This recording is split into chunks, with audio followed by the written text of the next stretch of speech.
লাহোর কালান্দার্সের হয়ে অভিষেক হচ্ছে বাংলাদেশি ডানহাতি লেগ স্পিন বোলার রিশাদ হোসেনের। কোয়েটা গ্ল্যাডিয়েটর্সের বিপক্ষে অবশ্য অভিষেক হতে যাচ্ছে ডানহাতি এই লেগ স্পিন বোলার রিশাদ হোসেনের। পিএসএল এ প্রথমবারের মতো লাহোর কালান্দার্সের হয়ে খেলবেন রিশাদ হোসেন।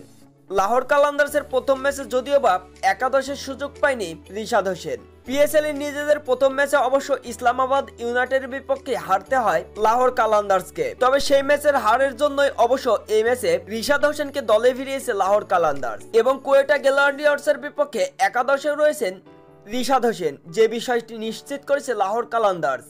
কোয়েটা গ্ল্যাডিয়েটর্সের বিপক্ষে শক্তিশালী একাদশ নিয়ে মাঠে নামছে লাহোর কালান্দার্স, যেখানে থাকছে ফাকার জামান, শাহিন শাহ আফ্রিদি, হারিস রাউফ এবং সিকেন্দার রাজার মতন অনেক বড় বড় তারকা ক্রিকেটার। তবে এত বড় তারকা ক্রিকেটারদের ভিড়ে রয়েছেন বাংলাদেশি এই ক্রিকেটার রিশাদ হোসেন। রিশাদ হোসেন তিনি কি পারবেন তার যোগ্যতার প্রমাণ দিতে? তো বন্ধুরা, কোয়েটা গ্ল্যাডিয়েটর্সের বিপক্ষে রিশাদ হোসেন আজকে নেবেন কয় উইকেট?